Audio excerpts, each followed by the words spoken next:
సరే తదుపరి మనకి మీకు డైరెక్ట్గా సంబంధం లేదు కాబట్టి ఇక్కడ హుజూర్నగర్ కోఆర్డ్ కాన్స్టిట్యూన్సీ వరకు కూడా నేను చెప్పడం జరిగింది. మిత్రులారా, రాష్ట్రంలో కొన్ని జరుగుతున్న పరిస్థితుల గురించి నేను మాట్లాడాల్సిన అవసరం సందర్భం ఉంది.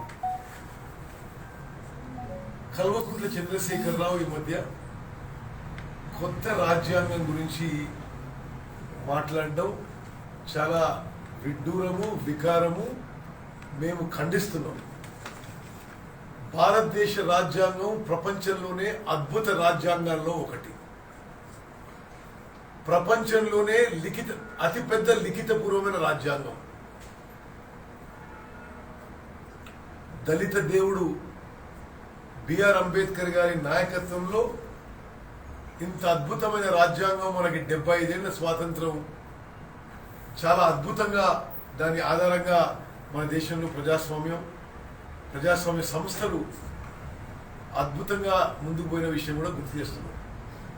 తెలంగాణ రాష్ట్రం ఏర్పడ్డది రాజ్యాంగం యొక్క ఆర్టికల్ 3 మేరకు. తెలంగాణ రాష్ట్రం ముఖ్యమంత్రి అయిన కేసీఆర్ రాజ్యాంగం మేరకు ఈ 7.5-8 ఏళ్ల పాటు అత్యంత అవినీతి ముఖ్యమంత్రిగా దేశవ్యాప్తంగా పేరు పొందింది.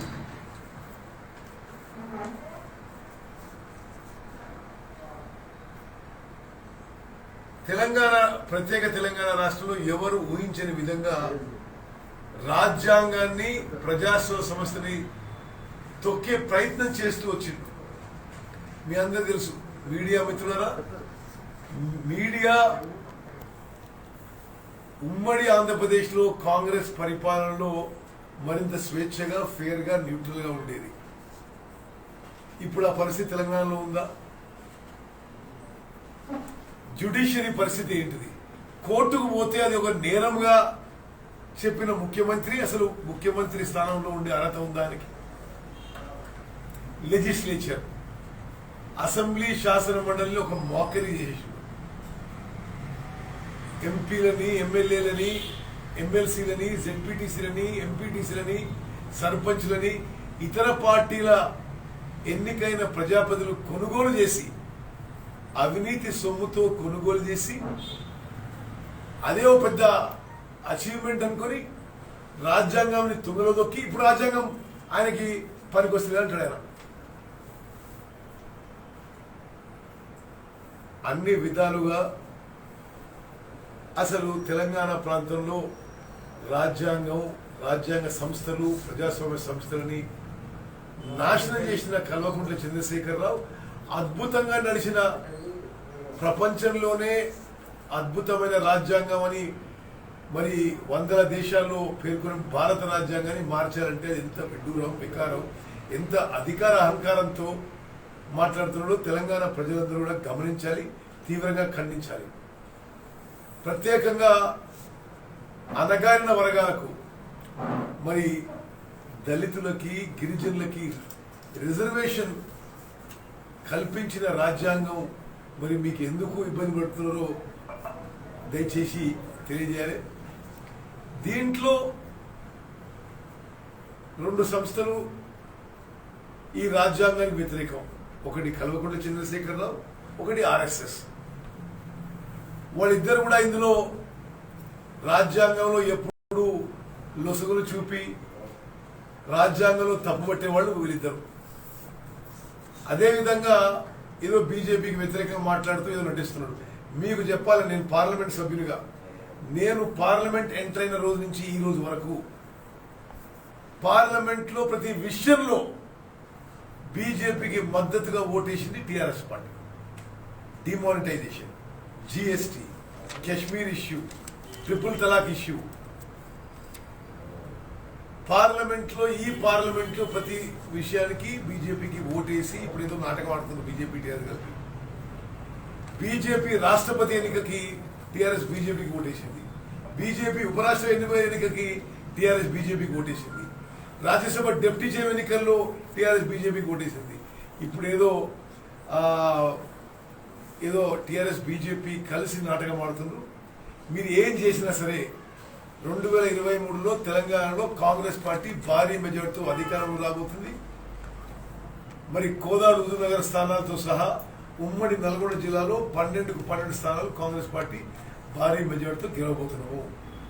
నేను సర్వే చేయించిన మీకు కొందరికి నేను పర్సనల్గా సర్వే రిపోర్ట్ కూడా షేర్ చేస్తా. వచ్చిందని ఇది అది 50 స్థానం కాదు. నేను కోదాడు హుజూర్ నగర్ సపరేట్ చేయించింది నేను. ఓకే, ఎవరైనా చూసే ఆసక్తి ఉంటే ఇస్తా. మరి అదేవిధంగా కోదాడులో గత శాసనసభ ఎన్నికల తర్వాత పూర్తిగా అభివృద్ధి కుంటబడింది. కొంత దౌర్జన్యం, పోలీసుల అండదండలతో మరి ఇతర వర్గాలని ఇతర పార్టీలని దబాయించడం ఇది ఒక ఆనవాతి అయిపోయింది. డెవలప్మెంట్ అయితే ఎక్కడ మనం ఏం చూస్తాం అంటే మేజర్ ఇష్యూస్. నేను సింపుల్గా అడుగుతున్నా అధికార పార్టీ వాళ్ళని అధికారులు, అరే హుజూర్ నగర్లో 100 పడకల హాస్పిటల్ ఉంది, కోదాడలో ఎందుకు 30 పడకల హాస్పిటల్ ఉంది? అసలు కనీసం ప్రపోజల్ పెట్టిండ్రా? నేను ప్రపోజల్ ఇప్పుడు పెట్టినా ఆరోగ్య శాఖ మంత్రికి హరీష్ రావుకి కోదాడు హాస్పిటల్ 30 పడకల నుంచి 100 పడకలు చేయాలని చెప్పి ప్రపోజల్ పెట్టడం జరిగింది.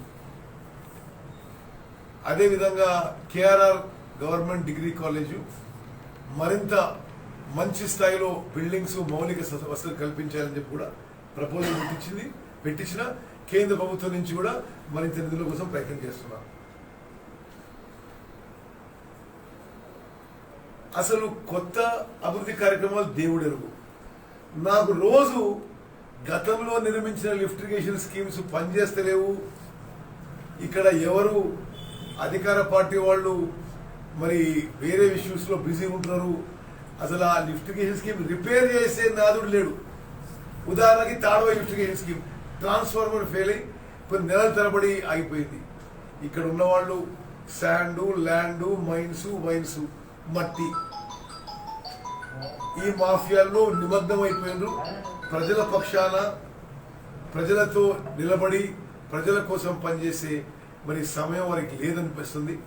తప్పనిసరిగా వచ్చే శాసనసభ ఎన్నికల్లో చాలా చైతన్యం ఉన్న కోదాడ ప్రజలు మరి తప్పనిసరిగా ఇటువంటి వాళ్ళకి బుద్ధి చెప్తారని చెప్పి నా నమ్మకం.